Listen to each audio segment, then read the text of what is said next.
हिंदुस्तान में उन्होंने आजादी के फौरन बाद जागीरदारी की जड़ें हिला के रख दी।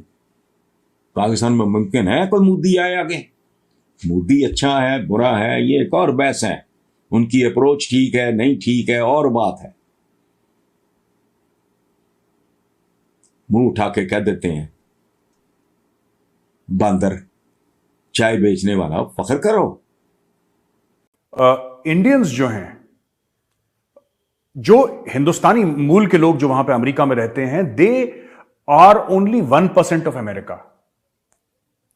एक्चुअली स्लाइटली लेस देन 1% है, लेकिन आप मान सकते हैं राउंड ऑफ करके कि 1% ऑफ द अमेरिकन पॉपुलेशन है, 1% वो भारतीय है।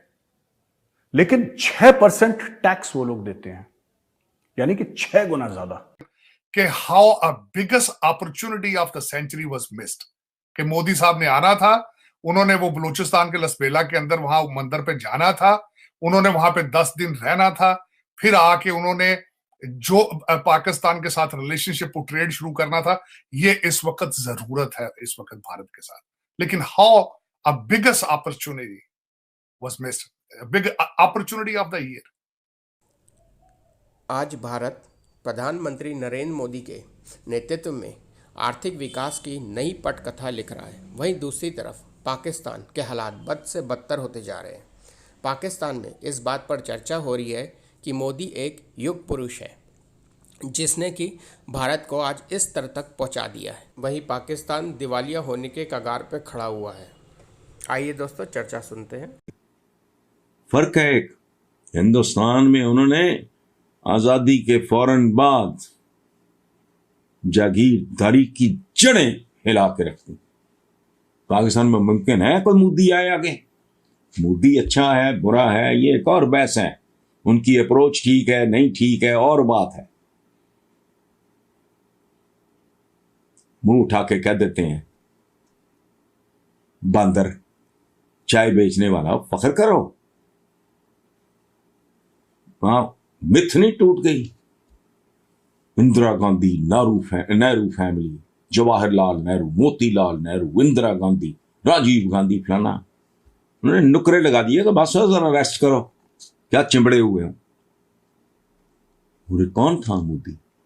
वो आया गुजरात आया, आप उसको कहो कसाब कहो कातिल कहो जो मर्जी कहो, वो इंडिया का प्राइम मिनिस्टर है, कोई वारदातिया नहीं है।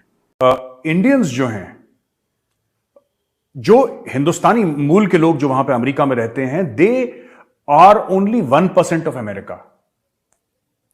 एक्चुअली स्लाइटली लेस देन 1% है, लेकिन आप मान सकते हैं राउंड ऑफ करके कि 1% ऑफ द अमेरिकन पॉपुलेशन है, 1% वो भारतीय है। लेकिन 6% टैक्स वो लोग देते हैं, यानी कि 6 गुना ज्यादा किसी और से। अगर आप एवरेज ले लें अमेरिकन की, 6 गुना ज्यादा टैक्स देते हैं। ये कहता है they are among the top producers and they do not cause problems, they follow the laws. देखिए ना, ये मैं कई बार कह चुका हूं, ये जो हमारे एनआरआईज हैं जो अमेरिका में रहते हैं, जो ऑस्ट्रेलिया में रहते हैं, कनाडा में रहते हैं, यूरोप, पूरे यूरोप में, कहीं भी दुनिया में, उनकी बहुत अच्छी रेपुटेशन है। और ये कैसे होता है? मतलब ये होता है संस्कार से। आप कभी भी देखिए, अपने संस्कार ठीक करो और आप भी सक्सेसफुल हो जाओगे। सारा खेल संस्कारों का है, वैल्यूज का है, एजुकेशन का है। जो इंडिया की टोटल स्टोरी है ये यही है, यही है ये जो माँ बाप ने संस्कार दिए हैं। इसके अगर आप एजुकेशन निकाल दें, भारत का जो एक पैशन है, जिसको कहते हैं ना कि जुनून के तौर पे जो इंडियंस फॉलो करते हैं एजुकेशन को, मैं सिर्फ आईआईटी आईआईएम्स की बात नहीं कर रहा, सभी के साथ यही हाल है यहाँ पे, राइट? जिस जुनून की तरह वो एजुकेशन को फॉलो करते हैं और अपनी जो सांस्कृतिक विरासत है उसको आगे ले जाते हैं, अपने कल्चर को आगे ले जाते हैं, अपनी जो मान मर्यादाएं हैं, जो अपना जिसको कहते हैं संस्कार हैं, अपनी वैल्यूज हैं, उसको आगे ले जाते हैं। माँ बाप का आशीर्वाद है। यही है इंडिया का मामला कि उस पर गए। ज्यादातर की बात कर रहा हूं, सबकी बात नहीं कर रहा। ज्यादातर जो इंडियंस हैं वो एजुकेशन के अपने दम पे, अपने बलबूते पे गए, अपने क्वालिफिकेशन के, अपने प्रोफेशनल एक्सीलेंस के बल पे। इसलिए वो कह रहा है कि हैं वो सिर्फ 1% है, लेकिन पूरे देश का 6% वो टैक्स देते हैं। 1 में से 5 कह रहा है कि मेरी कॉन्स्टिट्यूंसी में, ये बता रहा है जो कांग्रेसमैन, ये इसके वर्ड्स हैं कि 1 में से 5 तो डॉक्टर इंडियन है मेरी कॉन्स्टिट्यूंसी में। ये लोग रूल्स फॉलो करते हैं और इंटीग्रेट हो जाते हैं सोसाइटी के अंदर, राइट। यानी कि आपको ये नहीं दिखेगा कि हिंदुस्तानियों ने कोई डाका डाल दिया, बैंक रॉबरी कर दी, कुछ वहां पे मर्डर कर दिया, मतलब कभी किसी का वन ऑफ केस कोई डिस्प्यूट हो गया, वो अलग चीज है। बट जो ओवरऑल इंप्रेशन है इंडियंस का कि these people follow the law, self respecting लोग हैं, अपनी इज्जत करते हैं, दूसरों की इज्जत करते हैं, दे फॉलो द लॉ, इंटीग्रेट हो जाते हैं। कई कम्युनिटीज इंटीग्रेट नहीं कर पाती। अब हिंदुस्तानी है, वहां पे उसके हिंदुस्तानी भी दोस्त होंगे, उसके गोरे भी दोस्त होंगे वहां पे, लेकिन कई लोग हैं जो नहीं कर पाते हैं। और अक्सर पाकिस्तान में बड़ा डिस्कशन होता है कि देखिए भारत के जो एनआरआईज हैं ये इतना क्यों सक्सेसफुल हो गए और हमारे एनआरआईज इतने सक्सेसफुल क्यों नहीं हो पाए। उसका यही कारण है, आपने बचपन में